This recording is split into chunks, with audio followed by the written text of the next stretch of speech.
Olá, bom dia!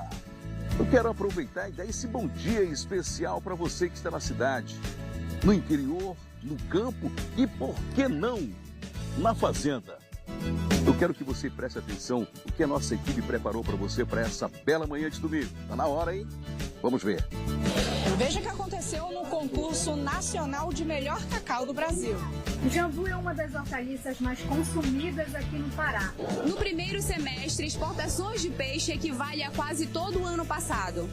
O Distrito Federal é referência nacional na produção agrícola. Eu sou o Barriere Ramon, seu amigo do campo. Chegamos, te faço companhia a partir de agora. O nosso Agro Record desse domingo está no ar.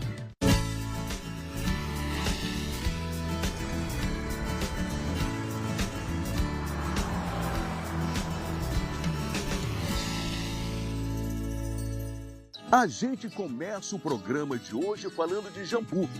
Você sabia que dá para produzir essa hortaliça com hidroponia? Quem conta pra gente é a repórter Adriele Brito. Vamos ver. O jambu é uma das hortaliças mais cultivadas na região amazônica e não é à toa. A erva é quase um patrimônio da culinária regional e está presente em pratos famosos como o tacacá. Além disso, é muito utilizado também como um condimento e erva medicinal. O espilantol, a substância que causa a sensação de tremor e amortecimento, está presente nas flores, que são muito usadas na produção de bebidas. Além de todas essas utilidades, a produção de jambu na Amazônia também é muito favorável por causa do clima quente e úmido, ideal para o desenvolvimento dessa hortaliça. Tradicionalmente, o jambu é cultivado no solo, mas outras técnicas de cultivo estão sendo testadas por produtores que investem nessa cultura. O jambu é uma das hortaliças mais consumidas aqui no Pará. E nessa propriedade aqui na Ilha de Outeiro, ele é cultivado através da técnica de hidroponia. Seu Edson é produtor de hortaliças e utiliza a hidroponia no cultivo de alface e coentro. Há alguns meses, ele decidiu experimentar a técnica no cultivo de jambu e se surpreendeu com os resultados. Essa foi uma ideia que surgiu a partir do momento que a gente começou a ter dificuldade para produzir o coentro. Eu vinha trabalhando com coentro no período de mais chuva na nossa região e o coentro, com um clima mais ameno, ele desenvolve. Na área protegida estava bacana, porque a chuva não quebrava meu coentro, então estava produzindo bem. Só que quando chegou o verão, o calor intenso, ele trouxe uma dificuldade no desenvolvimento do coentro. E aí a gente pensou numa alternativa. E uma alternativa é trabalhar com um produto que fosse assim, bem adaptado a esse clima nosso de calor intenso. A gente pensou no jambu. Começamos a experimentar o jambu e a gente está tendo um bom resultado. Pode ver que eles ficam bonitos na hidroponia. A gente quase não tem visto jambu na hidroponia no mercado, mas eles se adaptam bem à hidroponia. A hidroponia é uma técnica de cultivo sem a necessidade de terra. As raízes da planta ficam submersas em uma solução que contém todos os nutrientes necessários para que ela se desenvolva. A técnica exige um monitoramento constante do ambiente, tanto dos nutrientes utilizados, como também da iluminação e temperatura. Uma das vantagens é que as plantas crescem na metade do tempo e não precisam de pesticidas nem agrotóxicos. Um pouco mais é alface. Aí eu trabalhar com o coentro, mas eu estou substituindo pelo jambu. Porque essas culturas são mais rápidas no ciclo produtivo. E para a infraestrutura que a gente tem, que não é muito grande, a gente trabalha com essas culturas que já são bem adaptadas à hidroponia. Então a alface ela já é bem adaptada à hidroponia, o ciclo dela é curto, né? A última etapa, essa aqui, em torno de 3 semanas, 21 dias a 4 semanas, já estamos colhendo. A gente fez uma experiência com uma hortaliça assim, mais regional, tipo o jambu, mas ela também dá na hidroponia. Mas com a dificuldade, ela demora muito, né, para produzir, que é o caso da chicória. Tem ali a bancada, depois a gente vai ver, uma bancada com chicória. Ela dá na hidroponia também, está desenvolvendo. O problema é que demora. A gente já observou pelo ritmo de crescimento, vai levar em torno de 60 dias para colher. No caso do jambu, temperaturas abaixo de 15 graus Celsius prejudicam a planta. Já as temperaturas acima de 26 graus Celsius são ideais para o cultivo. Em regiões de clima quente, como é o caso do Pará, essa hortaliça pode ser cultivada o ano todo, desde que haja uma boa luminosidade. Na agricultura familiar a gente não tem seguro, como o grande produtor e o agronegócio, a gente não tem seguro. Então, se a gente tiver algum problema na produção, tiver perda, a gente tem que arcar com essas perdas. E aí a gente conta com a margem de lucro através de volume de vendas. Quanto mais a gente conseguir vender, mais a gente tem. Aí, para vender bastante, tem que ter muitas pés de alface, de jambu, de coentro, o que seja. Porque a margem também é pouca. E aqui a gente gasta energia elétrica. Aí tive que investir em placas solares para reduzir o custo de energia. A hidroponia tem essa vantagem de ter ciclos rápidos. E a água fica correndo aí constantemente. Mas para isso a gente faz uso de bombas. Se foi filmado já lá dentro da casa de bombas, né? E aí essas bombas funcionando, elas têm um consumo elevado de energia elétrica.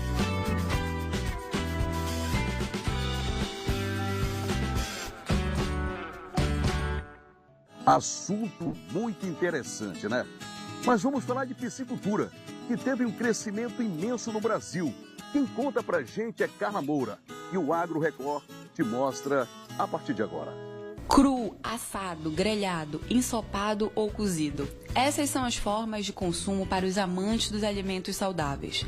Mas tem também quem gosta de consumir bem fritinho, com farofa e vinagrete na beira da praia. Independentemente da predileção no modo do preparo, o peixe é apreciado de forma expressiva pela população mundial. O consumo do dia a dia também pode ser expressado em números relacionados à piscicultura brasileira. Pesquisa realizada pela Embrapa Pesca e Aquicultura mostrou que no terceiro trimestre de 2024 foram 18,5 milhões e 4 mil toneladas exportadas entre julho e setembro para diferentes países. E hoje o Brasil, produz cerca de 700 mil toneladas de pescado proveniente da piscicultura.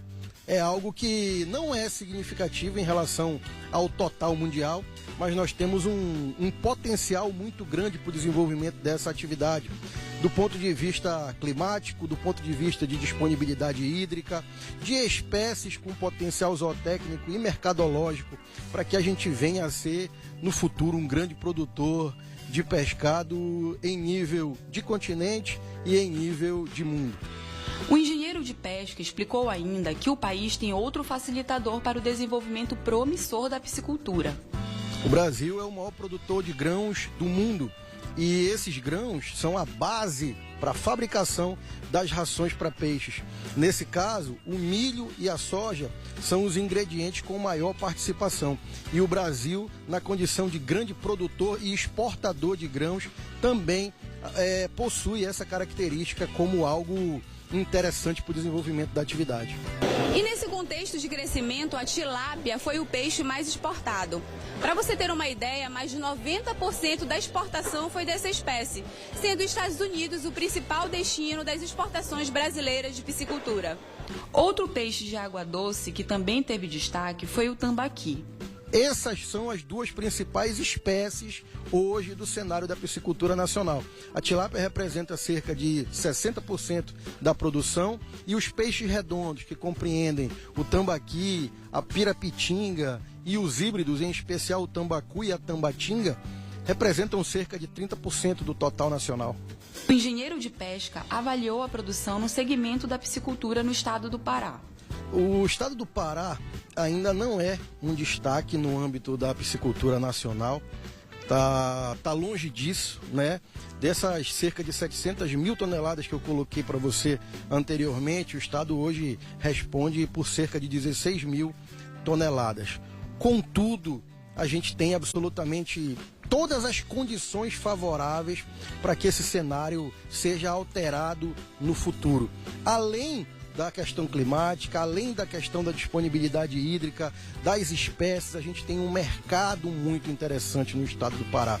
Então, o estado do Pará é um dos maiores consumidores de pescado do Brasil, junto com o Amazonas e o Amapá. E isso faz com que a gente tenha uma perspectiva muito boa em termos de desenvolvimento da piscicultura, em especial dos peixes redondos, do tambaqui, da pirapitinga, da tambatinga, que é o que é mais produzido atualmente no nosso estado e, obviamente, mais consumido. Para você ter uma ideia, o estado do Pará ainda consome, por meio da piscicultura, peixes advindos de Rondônia, do Mato Grosso e do Maranhão. E a gente precisa mudar esse cenário urgente. E para que ele seja mudado, recentemente a gente teve a implantação de um novo marco regulatório para essa atividade, um marco regulatório que prevê de forma mais palpável, de forma mais atrativa para o investidor, uma regularização no aspecto ambiental mais simples, né? Em processos autodeclaratórios, em processos gratuitos para empreendimentos de pequeno porte, e a expectativa é que a gente possa, sem dúvida nenhuma, ter investimentos maiores nesse segmento, seja proveniente de recursos próprios ou seja proveniente de crédito rural. O trabalho de cultivo de peixes em cativeiro já vem sendo conduzido em diversas propriedades do estado do Pará, a exemplo da produção em Benevides, na região metropolitana de Belém. Fábio Azuma já atua no segmento do comércio de pescado há 12 anos e começou com o extrativismo. Contudo, devido à sazonalidade do mercado de oferta e demanda, ele buscou na piscicultura uma nova alternativa de produção. E aí eu me interessei muito pela piscicultura, que seria a organização, né, dessa produção em escala, de forma organizada, que não dependesse tanto da extração. Entendeu? Então, uma certa estabilidade no mercado. Era isso que eu estava buscando. Então, a gente começou a estudar, a ver fazendas, pisciculturas fora do estado. E a gente tentou trazer isso para Belém, né? Para cá, para a região. Fábio nos contou os caminhos que percorreu para começar a produzir por meio da piscicultura, com a utilização de viveiros e a produção de peixes redondos, como tambaqui, tambacu e pirapitinga. A gente começou em busca do terreno, um terreno que fosse regulamentado em todos os aspectos, né? E por isso, através disso, a gente já encontra um nicho bem menor do que terrenos que são somente propriedades sem escritura. Então, quando a gente buscou isso, a gente foi atrás do projeto que tivesse a licença ambiental, buscamos a licença ambiental, a outorga d'água, a dispensa de outorga d'água para a utilização das águas do lençol freático. Durante o processo, o produtor precisou ainda tirar o Cadastro Ambiental Rural, o CAR, para posteriormente começar a construir os viveiros. E a partir disso, foi possível conseguir a outorga e o registro de pesca. Todo o resultado da produção é fiscalizado pela Agência de Defesa Agropecuária do Estado do Pará, a ADEPará. O produtor explicou como funciona a produção de tambaqui em Benevides. Os viveiros, a gente tem ali em torno de 3 hectares de lâmina d'água. São 12 tanques, e esses 12 tanques são divididos em 3 hectares de lâmina d'água no total, né? E a produção é de peixes redondos, né? E que a gente faz um escalonamento ali para que nunca falte peixe o ano inteiro. Então a gente faz são viveiros trifásicos que ele vem do alevino, juvenil e depois a engorda. E aí eles funcionam como se fosse um ciclo. E nesse ciclo faz com que a gente tenha uma produção todos os meses durante o ano inteiro. E isso facilitou também o nosso trabalho.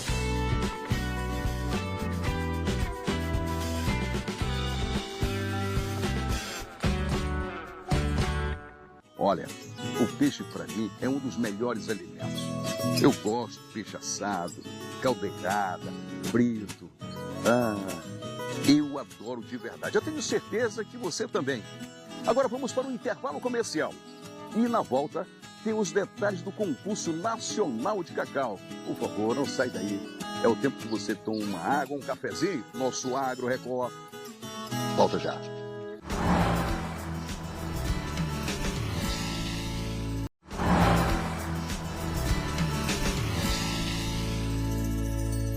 Já estamos de volta com o nosso Agro Record e eu quero a sua participação a partir de agora. 98829-0125. Diga aonde você está assistindo o nosso Agro Record. E agora a gente vai saber como foi a escolha do melhor cacau no Brasil. A reportagem é com ela, Lidiane Tavares. As preferíveis amêndoas de cacau de origem do Brasil foram conhecidas na noite da última quinta-feira, 28 de novembro, no Centro de Convenções Hangar, Feiras da Amazônia. O Concurso Nacional de Melhor Cacau do Brasil é um evento incentivador e de grande relevância para a cultura do cacau e credibiliza cada vez mais a valorização dessa cadeia produtiva tão rica.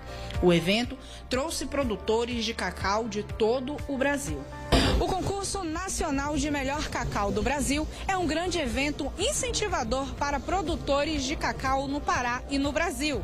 Isso é a valorização da cadeia produtiva. O Pará subiu mais uma vez no pódio e levou o primeiro lugar na categoria varietal. A produtora Miriam de Medicilândia conquistou o primeiro lugar com a melhor amêndoa. O produtor paraense, também de Medicilândia, Robson, ficou em terceiro lugar na categoria mistura. O secretário estadual de Desenvolvimento Agropecuária e da Pesca, Giovanni Queiroz, destacou a importância do concurso para o fortalecimento da cadeia produtiva no Pará. É muito interessante que é uma motivação àqueles que fazem já a cacauicultura com qualidade, porque estamos premiando as melhores amêndoas produzidas no Brasil. E nós temos aqui a maioria dos premiados sendo do Pará. Logicamente tem de Rondônia, tem do Espírito Santo, tem de outros estados, mas o Pará está na frente. Sinal de que nós estamos investindo para valer na qualidade da nossa amêndoa, na colheita seletiva, na fermentação adequada, para que tenhamos sucesso na qualidade. Ao mesmo tempo, o governador nos deu uma responsabilidade de implantarmos em todos os municípios do Pará um projeto chamado Território Sustentável. Nós levamos em condições ao agricultor no primeiro hectare e financiamos este mais 2 hectares de cacau no sistema agroflorestal. Nós estamos ampliando a área plantada e ao mesmo tempo recuperando áreas degradadas, antropizadas. Então é formidável. Um evento como esse motiva todos a produzir e a ganhar mais. A produtividade do cacau no Pará é uma das mais importantes do agronegócio paraense. O estado é o primordial produtor de cacau do Brasil, responsável por mais de 51% da produção nacional, envolvendo cultivos, processamentos e comercialização. Isso aqui agrega valor ao produto, mostra a qualidade da nossa amêndoa e o que a gente percebe é que eles pegam a nossa amêndoa aqui e levam para fora do Brasil para misturar juntamente com os chocolates deles lá de fora. Então, Pará está de parabéns através da SEDAP, aonde está promovendo esse evento aqui no Hangar. Segundo o Ministério da Agricultura, a cultura do cacau aparece na realidade amazônica como uma das alternativas comuns capaz de estruturar uma agricultura das mais sólidas, permitindo a fixação do homem nas áreas de desenvolvimento. A utilização do cacau se faz presente na dieta comum de luxo em muitos países, apresentando-se sob a forma dos mais diversos artigos, como chocolate, licores, produtos farmacêuticos, produtos de belezas e adubos. O cacaueiro é originário do continente americano, porém, a cultura do cacau no Brasil foi ordenada pela Carta Régias de 1679, quando a ocupação da Amazônia, no estado do Pará, foi em 1740. Quando o Pará atinge uma produtividade superior a 150 mil toneladas de sementes no estado, evidentemente que isso é um fator de desenvolvimento e de progresso. É por isso que o Senai, a Federação da Agricultura do Estado, apoia iniciativa dessa natureza. O Senai, inclusive, tem uma escola-indústria destinada a difundir o cultivo e incremento e incorporação de valor à produção do cacau no estado do Pará. O que nós desejamos é que realmente os produtores, a partir de um evento dessa natureza, se sintam motivados, se sintam entusiasmados para continuar nesse caminho de desenvolvimento da cacauicultura no estado do Pará. Vamos todos acreditar cada vez mais e mais no fortalecimento dessa cadeia. Hoje nós estamos, inclusive, aí com produtores rurais aqui do estado do Pará, concorrendo na melhor categoria de grandes produtores.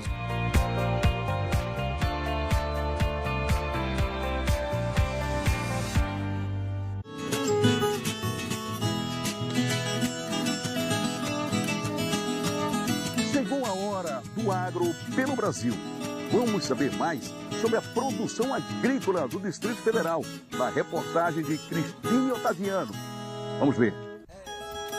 O Distrito Federal é referência nacional na produção agrícola. A capital é a 13ª unidade da federação que mais contribui para o crescimento do agronegócio no Brasil, conforme revelam dados recentes do Ministério da Agricultura e Pecuária. Para se ter ideia, o agro brasiliense movimentou cerca de 6 bilhões de reais no ano passado, em uma área produtiva de 178 mil hectares.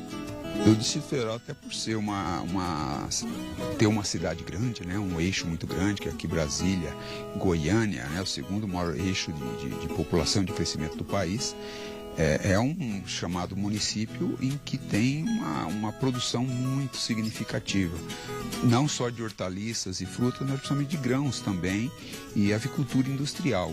Então aqui você tem um cluster, uma cadeia produtiva muito forte que gera um valor de produção bruta aí acima de 6 bilhões de reais.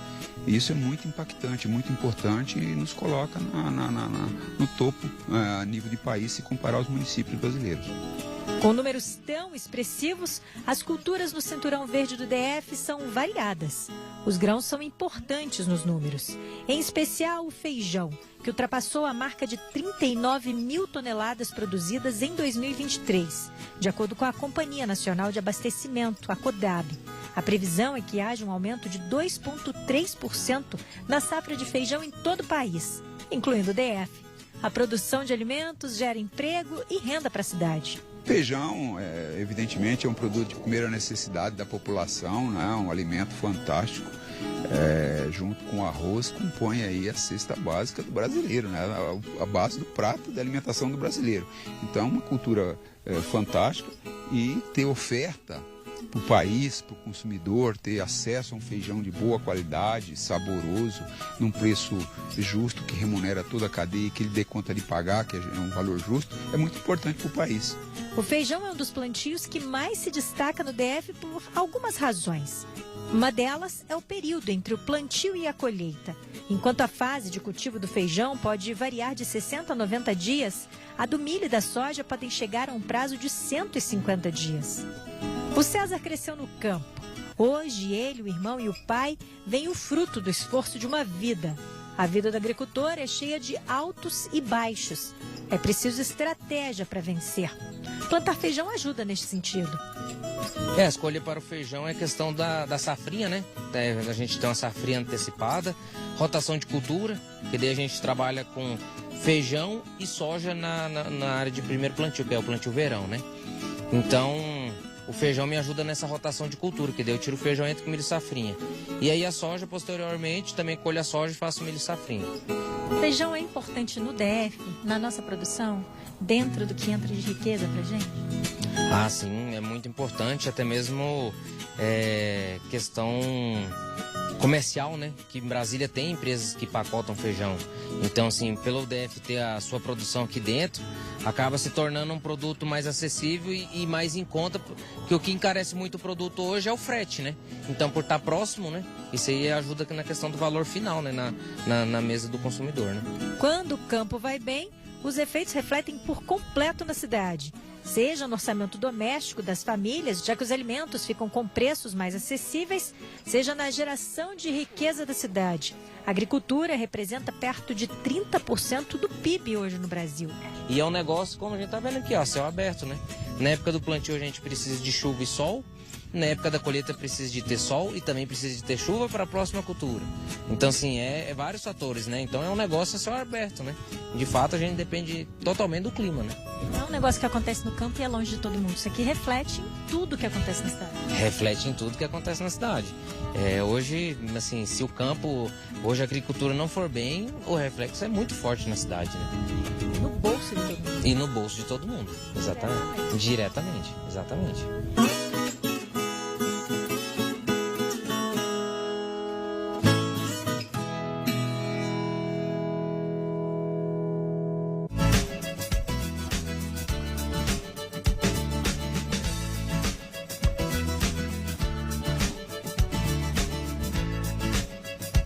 Chegamos ao final do nosso Agro Record. Que o nosso domingo seja maravilhoso, que a nossa semana seja de muita produtividade para o agro. E no próximo domingo, a partir das 10h30 da manhã, eu te espero aqui na Record. Uma semana abençoada. Meta o pé, vai na fé.